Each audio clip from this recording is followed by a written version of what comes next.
The Grand Hall of the Galactic Council stretched before Colonel Elena Vasquez, like an ocean of polished stone. 17 species, 17 delegations seated around the massive circular table at the heart of the chamber. Cold blue light spilled from recessed panels overhead, casting an artificial glow across the assembly of alien diplomats. The air hummed with the quiet movements of technology, holographic displays, floating above each delegation's station translation devices, murmuring in a dozen tongues, and the occasional whir of a counselor's mechanical appendage, adjusting position. Elena straightened her uniform, the deep navy blue of Earth's Unified Space Command, adorned with the gold insignia of her rank, and the patch of humanity's Interstellar Diplomatic Corps on her left shoulder. As she led the human delegation toward their designated section of the table, she felt the weight of expectation pressing down upon her shoulders. 10 years had passed since what the galactic media had dubbed the pride of humanity, the moment when Earth had refused to accept client state status within the Council, and had instead negotiated limited recognition. In those 10 years, Earth and its 17 colonies had flourished. Human quantum network technology had advanced at a pace that alarmed the older species, and humanity's expansion into previously unexplored regions had yielded discoveries that challenged the Council's understanding of the galaxy's prehistory. Elena had been a junior officer during those first negotiations. Now, as the leader of humanity's delegation, she was responsible for maintaining that delicate balance between cooperation and independence. Colonel Vasquez came the silky voice of Vexpri, the Council's senior administrator. The tall, slender alien's translucent skin rippled with bioluminescent patterns that betrayed what their carefully modulated voice did not tension. "We appreciate your prompt response to our summons." Elena inclined her head with practiced courtesy. "The Council's urgent call warranted an urgent response, Administrator." Vexpri's glow patterns shifted to a more formal configuration. "Then let us dispense with the usual pleasantries. This emergency session has been called due to the activation of precursor towers across several frontier systems." A murmur rippled through the assembly. The precursors, a vanished civilization whose technological remnants were scattered throughout the galaxy, were simultaneously revered and feared. Their artifacts were strictly regulated by Council law, and any unauthorized activation was considered a severe breach of galactic security protocols. "The activation signatures bear the distinctive patterns of quantum resonance," continued Torlex, the security commissioner, a squat, armored being whose species communicated through polarized light emissions. "Quantum resonance that matches the frequency band used by humanity's communications network." Elena felt the atmosphere in the room shift. This was not merely a routine complaint about human expansion. This was an accusation. Behind her, she sensed her team tensing. "If I may," she said, keeping her voice level. "The Unified Earth Government has registered all of its quantum communications protocols with the Council as required by our treaty. If there is evidence linking human technology to these activations, we would appreciate full access to that data." Vexpri and Torlex exchanged glances before the administrator spoke again. "Colonel, the Council has decided that the situation requires more than data sharing. We have convened to present humanity with what we are calling the quantum solution. You will either agree to significant restrictions on your quantum network technology and accept a 25-year probationary period under direct Council oversight, or you will abandon quantum technology entirely." The demand hung in the air, outrageous and absolute. Elena maintained her composure with military discipline, though internally, her mind raced through the implications. The quantum network was the backbone of human interstellar civilization. It allowed instantaneous communication across vast distances, facilitated trade defense, and scientific exchange. To accept such restrictions would effectively reduce Earth to the client state status they had fought so hard to avoid a decade ago. "Administrator," Elena replied, choosing her words with precision. "Such a demand requires consultation with my government. At minimum, I will need 48 hours to confer with Earth's leadership. The situation is urgent. Colonel Torlex interjected, light patterns flashing with emphasis. Each day that passes may see more precursor technology activated by your quantum signals. The Council requires an answer within 24 hours. Elena stared at the alien delegation, recognizing the trap being laid. They didn't expect her to accept their terms. They expected her to request time, which they would then use as evidence of human prevarication or guilt. She needed to change the dynamic of this confrontation. Commissioner Administrator, esteemed members of the Council, she began rising to her full height.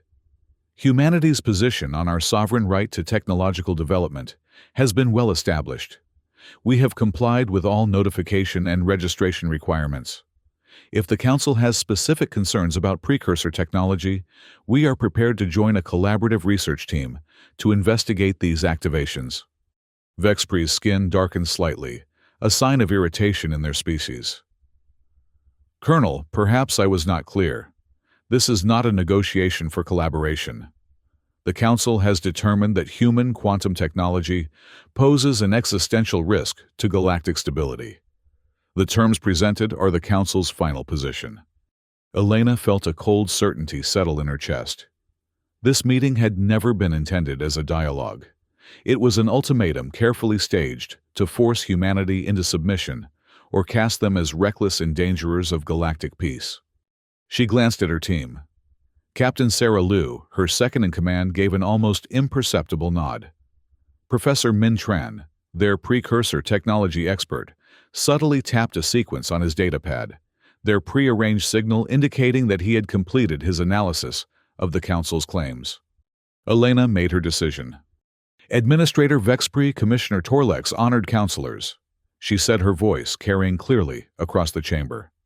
Humanity rejects both the premise of your accusation and the terms of your ultimatum. The Council chamber erupted in a cacophony of translated protests. Vexpri's skin flashed with bright patterns of alarm.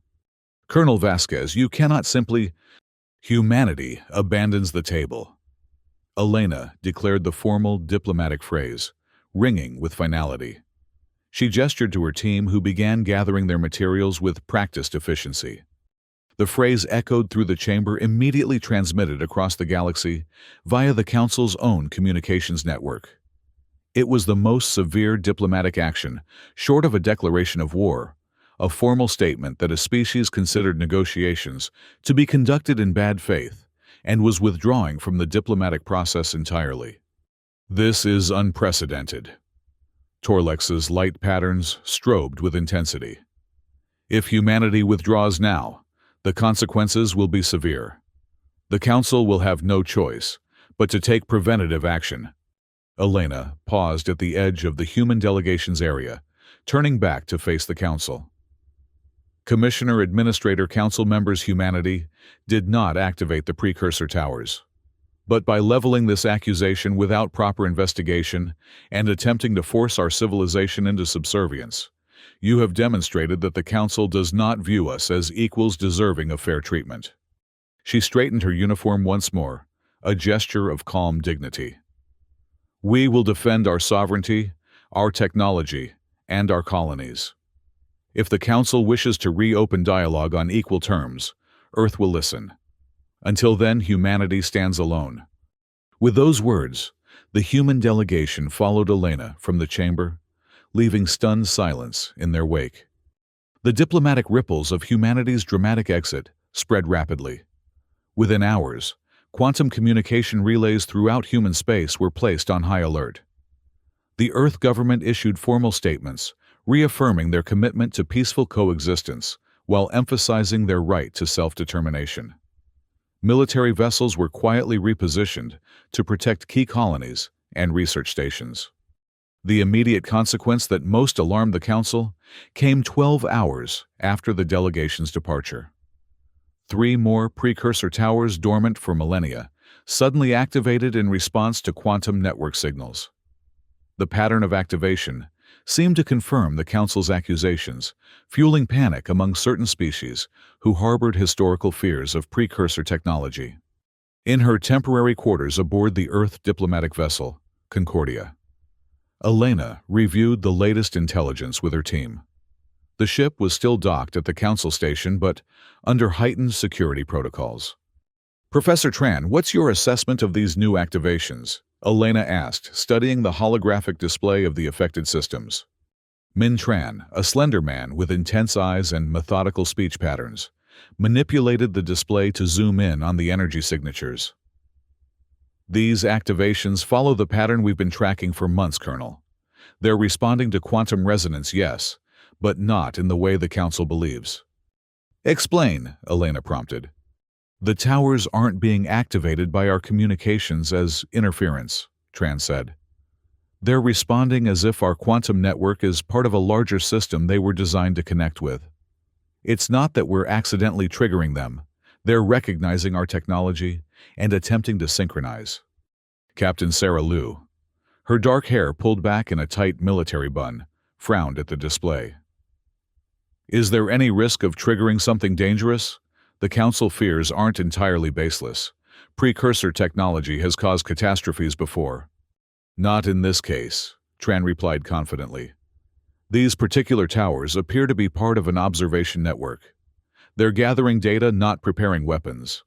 But the Council's historical bias against quantum technology is clouding their judgment. Elena paced the conference room, weighing their options. We need more data before Earth can formulate a comprehensive response. The research outpost on Proxima Centauri b has the most advanced precursor artifact analysis lab in human space. Professor, I want you there, continuing your research. Tran nodded, already mentally cataloging what he would need. The outpost also has the strongest quantum network node outside the Sol system. If we're going to understand the pattern of these activations, that's where we need to be. The Council won't like us consolidating our quantum technology resources, Liu cautioned. They'll see it as preparation for conflict. The Council has already shown they're not interested in our perspective, Elena replied grimly. Their ultimatum made that clear. We need to protect our research until we have enough evidence to force them to reconsider. She turned to the communications officer. Send word to Earth. We're proceeding to Proxima Centauri b with Professor Tran. Request reinforcement of the research outpost's defenses, but keep it minimal. We don't want to appear aggressive. As the officer acknowledged the order, Elena gazed out the viewport at the massive council station. For 10 years, humanity had walked a diplomatic tightrope, balancing cooperation with independence. Now that rope had been cut, and they were in free fall. They'll come after us, won't they? Liu asked quietly, joining Elena at the viewport. Elena nodded. Not immediately. They'll debate and posture first. But eventually, yes. The Council cannot allow its authority to be challenged so openly without response. Then we'd better be ready when they do, Liu replied. 2 days later, the Concordia detached from the Council station and initiated its jump to the Proxima Centauri system. Behind them, the Council remained in emergency session, debating their response to humanity's unprecedented diplomatic action. The research outpost on Proxima Centauri b had been humanity's first extrasolar scientific installation. Built into the rocky face of a mountain range on the tidally locked planet, it straddled the narrow habitable band between perpetual daylight and eternal night. Its location offered natural protection from stellar radiation on one side and the extreme cold of deep space on the other. Over the years, it had grown from a simple research station into a significant colonial outpost with the quantum communications hub at its heart. When Elena's ship arrived, she found the outpost already on alert, with additional defense satellites being deployed and civilian personnel being evacuated to safer locations deeper in human space. Professor Tran wasted no time establishing himself in the Precursor Research Laboratory. The facility housed one of the few intact precursor artifacts ever discovered by humans, a crystalline structure that seemed to respond to quantum fields in ways that defied conventional physics. The Council calls these towers, Tran explained to Elena as they stood before the artifact protected by a containment field. But I believe that's a fundamental misunderstanding. These aren't independent structures, they're nodes in an ancient network. A network for what purpose? Elena asked, studying the intricate patterns that occasionally flickered within the crystal's depths. That's what we've been trying to determine. The breakthrough came when we began experimenting with quantum entanglement protocols. Tran gestured to a complex array of equipment surrounding the artifact. When we generate certain quantum field configurations, the artifact doesn't just respond, it communicates. Elena raised an eyebrow. Communicates with whom? With other artifacts. Or rather, it tries to. Tran's excitement was barely contained. Our quantum network inadvertently replicates certain aspects of what must have been a precursor communication system. These towers are awakening because they sense something familiar after millions of years of silence. Before Elena could ask further questions, Captain Liu entered the laboratory, her expression tense. Colonel, we've received intelligence from our sources near the Council. They've dispatched a fleet. Officially, it's for stabilization and security operations, but the composition includes significant military assets. Elena's jaw tightened. Destination? They're being cautious about their movements, but analysis suggests they're heading for human space. Most likely target is here, Proxima Centauri b. How soon? 4 days at their standard travel speed, Liu responded. We've already alerted Earth and requested reinforcements, but the nearest battle group is 6 days out. Elena turned back to the artifact, its gentle pulses seeming suddenly ominous. Then, we'll have to hold with what we have. Professor, how quickly can you advance your research? We need concrete evidence to present to the Council when they arrive. Tran frowned. Evidence isn't the problem, Colonel. I have volumes of data demonstrating the true nature of these artifacts. The problem is that the Council doesn't want to hear it. Their species have institutionalized fear of quantum technology because of historical incidents, some real and some exaggerated. Then we need more than evidence, Elena said firmly. We need a demonstration that's impossible to ignore. How close are you to understanding the network these artifacts were part of? Close, Tran admitted. We've been able to decode some of the signaling patterns. With the quantum resources here, we could attempt a more structured communication with the artifact network. Would that help us understand why they're activating now? Liu asked. Potentially, yes. But it would require us to push our quantum fields to maximum intensity. Tran hesitated. It would be exactly the kind of activity the Council has demanded we cease. Elena considered this, weighing the diplomatic and strategic implications. The Council has already decided we're responsible. They're sending a fleet to enforce their will. We might as well gain as much knowledge as possible before they arrive. She straightened, decision made. Professor, you have 3 days to learn everything you can. Captain Liu, coordinate with the outpost's defense forces. We need to be prepared for all possibilities. As they acknowledged her orders, Elena gazed at the artifact, its ancient crystalline structure, holding secrets that could either bridge the divide between humanity and the Council, or widen it irrevocably. Humanity abandoned the table, she murmured to herself. Now we need to build our own. The next 3 days passed in a flurry of activity. Professor Tran and his team worked around the clock, pushing the quantum communications array to its limits, as they attempted to establish more complex interactions with the precursor artifact. Defense preparations continued throughout the outpost, with civilian personnel completing their evacuation and military assets being positioned strategically. On the 3rd day, as the Council fleet entered the outer reaches of the Proxima Centauri system, Tran's team made their breakthrough. It's a warning system, Tran explained to Elena, his eyes red-rimmed from lack of sleep, but bright with excitement. The entire network, all the towers across the galaxy, they're part of an ancient early warning system. Elena studied the complex data visualizations floating in the laboratory's holographic display. Warning against what? We're not entirely sure yet, Tran admitted. The data patterns suggest something crossing vast distances interstellar, perhaps intergalactic. The precursors built this network to detect its approach and track its movement. Some kind of natural phenomenon, Liu suggested. A spatial anomaly. Tran shook his head. The detection parameters are too specific for a natural event. Whatever they were watching for, it was artificial, or at least directed. And they feared it enough to build an observation network spanning the entire galaxy. Elena processed this information, seeing both its scientific significance and its strategic value.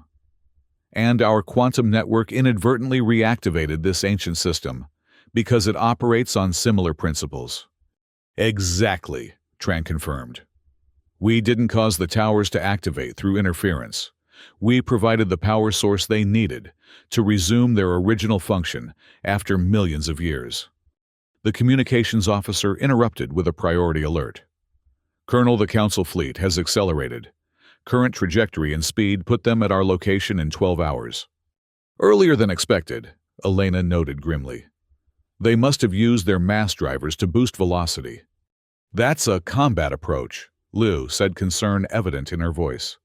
They're not coming for negotiations. Elena turned to Tran. Can you compile your findings into a comprehensive briefing? Something clear enough that even the Council species most biased against quantum technology would understand?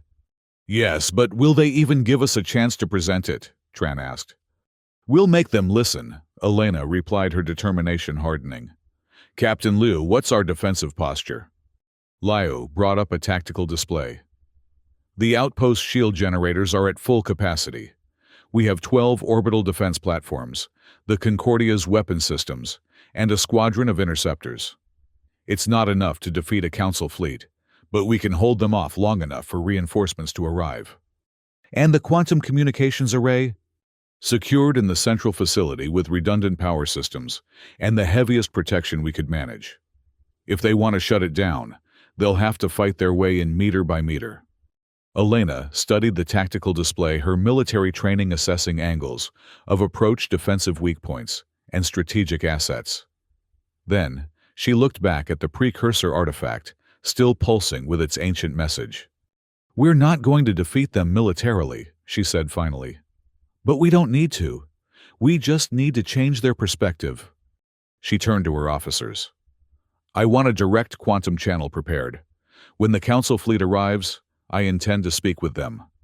Colonel, Liu said carefully, given their approach vector, I don't think they're interested in talking. Perhaps not, Elena acknowledged.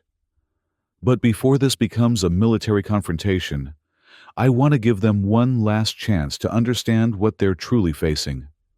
Professor Tran's discovery changes everything if we can make them see that. As the hours passed and the Council fleet approached, Elena prepared her strategy. This would not be like the formal diplomatic exchanges in the Council chamber. This would be a confrontation where the survival of human independence hung in the balance. When the Council fleet arrived, it came with an overwhelming show of force. 27 vessels arranged in attack formation dropped out of faster-than-light travel, just beyond the outpost's defensive perimeter. At their center was the Galactic Accord, a massive dreadnought, serving as the Council's mobile command center. Before they could issue demands or commence hostilities, Elena ordered the quantum communications array to broadcast directly to the Council fleet. This is Colonel Elena Vasquez of Earth's Unified Space Command addressing the commander of the Council fleet. I request direct communication before any hostile action is taken. There was a tense pause before a response came. The holographic display in the outpost's command center resolved into the image of Torlex, the security commissioner himself. Colonel Vasquez. Torlex's translated voice was coldly formal. The Council has authorized this fleet to secure the Proxima Centauri outpost and terminate all quantum network operations in this system. Compliance will minimize casualties. Elena met the alien's gaze steadily. Commissioner, before you attempt any military action, I believe it's in the Council's interest to review the scientific discoveries we've made regarding the precursor artifacts. Your unauthorized experiments with precursor technology are precisely why we are here, Colonel, Torlex replied. The Council has determined that human interference with these artifacts poses an unacceptable risk to galactic stability. What if I told you that the artifacts were already active long before humanity developed quantum technology? Elena countered. that they are part of an ancient warning system, and our quantum network simply provided the energy they needed to resume their function. This gave Torlex pause. What evidence do you have of this claim? Comprehensive data that we're prepared to share freely with the Council, Elena said. But I suggest we discuss this without the imminent threat of military action. Stand down your fleet commissioner, and I will personally guarantee you access to all our research. The Council does not respond to demands from those who have abandoned the table. Torlex's light patterns flickered with emphasis. This isn't a demand, Elena clarified. It's an invitation to understand a discovery that affects all species, not just humanity. The precursors built this network to warn against something they feared. Shouldn't we all be concerned about what that might be? Before Torlex could respond, alarms blared throughout the command center. Liu rushed to the tactical display. Multiple ships breaking formation. They're moving to encircle the outpost's defensive perimeter. Elena kept her eyes on Torlex's image. Is this your answer, Commissioner? Attack before understanding. The Council has made its decision, Colonel. The quantum network will be shut down. Prepare your outpost for boarding. The transmission cut off abruptly. Elena turned to her officers, her expression resolute. They've made their choice. Implement Defense Plan Omega. All personnel to battle stations. As the outpost's defensive systems activated and interceptors launched from their bays, Elena knew they were facing impossible odds. The Council fleet outgunned them significantly. But they didn't need to win. They just needed to hold out long enough for Tran to complete his work with the precursor artifact. Colonel, Tran's voice came over the command channel. I believe I can force a full activation of the artifact network using our quantum array. It might provide irrefutable evidence of what these towers were designed to detect. How long do you need? Elena asked, watching, as the first exchange of fire lit up the tactical display. 20 minutes at minimum, Tran replied. The calculations are complex and there's no margin for error. Elena looked to Liu. Can our defenses hold that long? The captain studied the tactical situation grimly. Against their current approach, yes. But if they commit their full force, they won't, Elena said with certainty. The Council wants the outpost intact. They're here to occupy, not destroy. Use that to our advantage. Defensive fire only prioritize shield protection over counterattacks. As the battle unfolded, Elena's prediction proved accurate.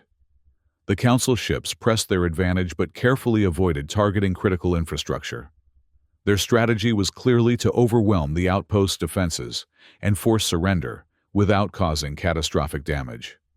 In the research laboratory, Tran and his team worked feverishly to reconfigure the quantum array, channeling its energy into patterns that would resonate with the precursor artifact. The crystal structure began to pulse more rapidly, its internal light shifting from blue to a deep violet. Energy readings are off the scale, one of Tran's assistants reported. The artifact is drawing power directly from the quantum field now. It's working, Tran confirmed, eyes fixed on his instruments. The resonance pattern is propagating throughout the network. We're seeing responses from precursor towers across 3 sectors already. In the command center, the situation was becoming dire. 2 of the orbital defense platforms had been disabled, and the Council ships were methodically targeting the others. The Concordia had sustained damage to its propulsion systems, and the interceptor squadron was down to half strength. Colonel, Liu reported tensely. They're breaking through our southeastern quadrant. Boarding craft approaching. Elena made a quick decision. Redirect power from the secondary shield grid to reinforce that section. We need to buy Professor Tran more time. That will leave the western approach vulnerable, Liu warned. It's a calculated risk, Elena acknowledged. How long until our reinforcements arrive? Still at least 30 hours out, Liu replied grimly. Elena's expression hardened. Then we hold with what we have. No surrender, Captain. Not while there's still a chance to make them understand. The battle intensified as Council forces pressed their advantage. Boarding craft attached to the outpost's outer sections, and security alerts indicated Council troops had breached several peripheral areas. The defenders fell back to prepared positions, using the outpost's architecture to slow the enemy advance. In the laboratory, Tran's work reached its critical stage. The precursor artifact now glowed brilliantly, its crystalline structure resonating with energies that caused instruments throughout the lab to fluctuate wildly. Network synchronization at 80%. Tran reported, his voice tense with concentration. We're receiving data streams from precursor artifacts across the galaxy now. What are they showing? Elena asked, dividing her attention between the research updates and the deteriorating tactical situation. It's incredible, Tran breathed. The artifacts are triangulating something, a signal or presence, moving through the outer reaches of the galaxy. Something vast and not natural. Before he could elaborate further, the command center rocked with an impact. The lights flickered momentarily before emergency systems stabilized. Direct hit on our main power distribution node, Liu reported. We're on auxiliary power now. Time to full failure, Elena demanded. 20 minutes, maybe less if they target the backup systems. Elena made her decision. Professor Tran, you have 5 minutes to compile your findings. Captain Liu, prepare for full quantum phase defense. Liu's eyes widened slightly. Colonel, quantum phase defense has never been tested in combat conditions. The theoretical models suggest significant risks to both sides. Which is precisely why the Council won't be expecting it, Elena replied. Sometimes the boldest move is the safest one. Quantum phase defense was an experimental technology developed in secret by Earth's military research division. By manipulating quantum fields to create overlapping phase spaces, it could theoretically cause targeting systems to fail, catastrophically rendering weapons temporarily useless without causing permanent damage. As Council forces pushed deeper into the outpost, Elena coordinated the final preparations.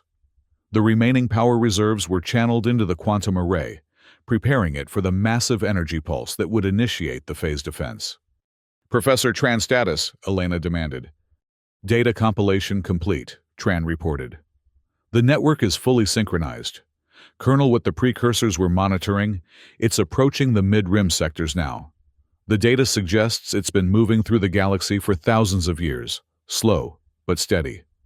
Is it hostile? The precursors certainly thought so, Tran replied. They built this entire network specifically to track it. And now, we've reactivated their warning system just as it's reaching populated regions of space. Elena processed this information, seeing how it changed everything about the current conflict. The Council's fear of quantum technology had blinded them to a potentially greater threat, one that the precursors had considered significant enough to build a galaxy-wide monitoring system. Captain Liu, initiate quantum phase defense on my mark, Elena ordered, turning back to the tactical display. Target the Council flagship first, then expand to cover their entire fleet. As the final preparations were made, Elena opened a direct channel to the Council fleet once more. Commissioner Torlex, this is Colonel Vasquez. I am making one final attempt at communication before we are forced to employ defensive measures that may have unpredictable consequences. After a moment, Torlex's image appeared light patterns, strobing with intensity. Your position is overrun, Colonel. Surrender now and spare your people further casualties. Commissioner, we have completed our analysis of the precursor network, Elena stated firmly. The artifacts were designed as an early warning system against an approaching threat, one that is now active in the mid-rim sectors. I am transmitting our data to you now. More human deception, Torlex dismissed. Your resistance ends now. Elena straightened her resolve, unwavering. Then you leave us no choice, Mark, she commanded. Captain Liu activated the quantum phase defense system. For a moment, nothing seemed to happen. Then, a wave of distortion rippled outward from the outpost, enveloping first the nearest Council vessels, and then spreading to encompass the entire fleet. Throughout the Council, ship systems faltered. Weapons powered down shields fluctuated, and communications became garbled. The boarding parties inside the outpost suddenly found their equipment malfunctioning, tactical advantages evaporating in moments. Using this temporary advantage, Elena broadcast on all frequencies, not just to the Council fleet, but to every receiver in the system. This is Colonel Elena Vasquez of Earth addressing all Council forces. What you are experiencing is a non-destructive quantum phase disruption. It will cause no permanent damage to your vessels or personnel, but it demonstrates the true nature of quantum technology, not as a weapon, but as a tool with applications beyond your current understanding. She continued, her voice strong and clear. The data I've transmitted contains proof that the precursor artifacts are part of an ancient warning system. Our quantum network didn't interfere with these artifacts.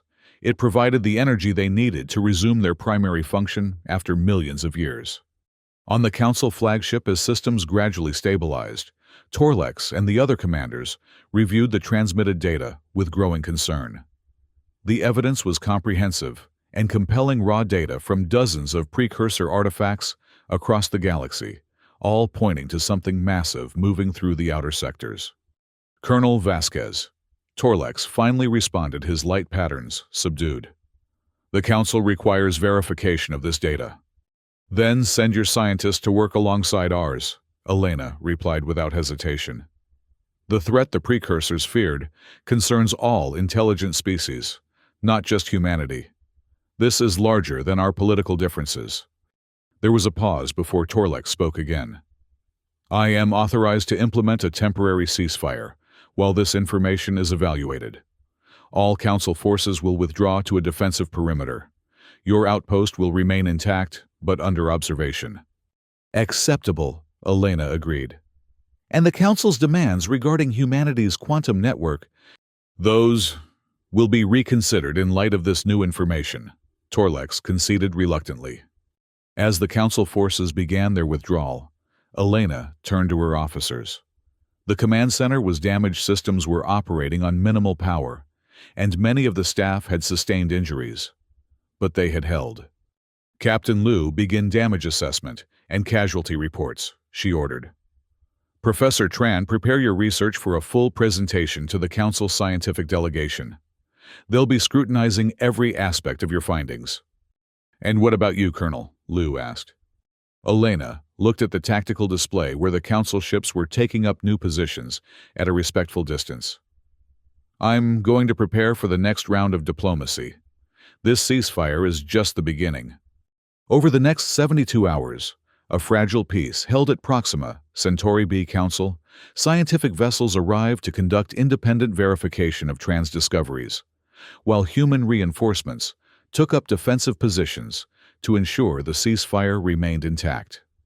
The breakthrough came when a Council science team confirmed a key aspect of trans research. The precursor artifacts were indeed responding to something moving through the galaxy, something that matched the description in certain ancient Council records of a threat the oldest species had encountered millennia ago. 6 days after the battle, a formal Council delegation arrived at the outpost. This time, they came not to issue ultimatums, but to propose a joint research initiative. Elena met them in the outpost's main conference room, where the precursor artifact had been relocated for direct observation. Colonel Vasquez, Vexpre, began, their skin displaying patterns of formal respect rather than the hostility of their previous encounter. The Council acknowledges that our assessment of human quantum technology was incomplete. A diplomatic way of saying you were wrong, Administrator. Elena replied, maintaining her professional demeanor despite the victory this represented. The Council rarely admits error, Vexpre said stiffly. Consider this an extraordinary exception. Torlex, standing beside the Administrator, added, Our scientific analysis confirms that the precursor network is indeed tracking something approaching from the galactic rim. The implications are concerning. Concerning enough to reconsider your position on humanity's quantum technology, Elena pressed. The Council proposes a compromise, Vexpre stated. Humanity may continue development of its quantum network, but under a cooperative framework with Council oversight, not as subordinates, but as partners. Elena considered the offer carefully. It wasn't complete autonomy, but it was recognition of humanity's right to development, without the punitive restrictions originally demanded. "And the precursor research?" she asked. "A joint initiative," Torlex replied. "Human and council scientists working together to understand what the precursors feared and to determine if it represents a genuine threat to our era. Humanity abandoned the table because the council refused to treat us as equals," Elena said firmly. "If we are to return, it must be to a round table where all voices carry equal weight." Vexpre's skin rippled with what might have been amusement. "Your metaphor is noted, Colonel. The Council is prepared to establish a new framework for cooperation, one that acknowledges humanity's unique perspectives and capabilities." Elena glanced at Professor Tran and Captain Liu, who stood with her as representatives of human science and security interests. Both gave subtle nods of approval. "Then Earth will consider returning to the table," Elena agreed. "But we will need formal guarantees of technological sovereignty and equal participation in any joint initiatives. The details will require extensive negotiation," Vexpre cautioned. "Negotiation between equals," Elena emphasized, "not dictation from above." As the preliminary agreement took shape, Elena reflected on the journey that had brought them to this point. Humanity had taken an enormous risk by abandoning the Council's table, by refusing to accept subordinate status in the galactic community. That risk had nearly led to war, but it had also forced a confrontation that revealed a greater truth. The ancient precursors, with their advanced quantum technology, had built a network to warn against something they feared. Now, millennia later, that warning had been heard again, creating an unexpected bridge between humanity and the Council species. Later, as she stood before the precursor artifact, with Vexpre and Torlex watching its crystalline structure pulse, with ancient data, Elena understood that they were witnessing the beginning of a new chapter in galactic history. The precursors built this network and then vanished from the galaxy, she observed. Whatever they feared, it outlasted them. Perhaps they faced it alone. Vexpre suggested, their skin patterns thoughtful. Perhaps that was their mistake. Then we should learn from it, Elena said. Whatever challenges await us in the galaxy, we'll face them stronger together than apart. Torlex's light patterns shifted in what Elena had come to recognize as agreement. The Council has existed for thousands of years, Colonel. In that time, we have rarely admitted the possibility that a younger species might have something to teach us. And humanity has often been too proud to acknowledge that there is wisdom in the caution of older civilizations, Elena conceded. Perhaps we both needed this moment of crisis to recognize the value in each other's perspectives. As the precursor artifact continued its ancient vigilance, representatives of 17 galactic species and humanity began the complex process of building a true partnership. The table they had abandoned would be replaced by one of their own, making a foundation for a future where the combined strength of diverse civilizations might succeed where the precursors had failed. The galactic community had watched in fear as humanity abandoned the table. Now, they would watch with growing hope as humanity helped build a better one.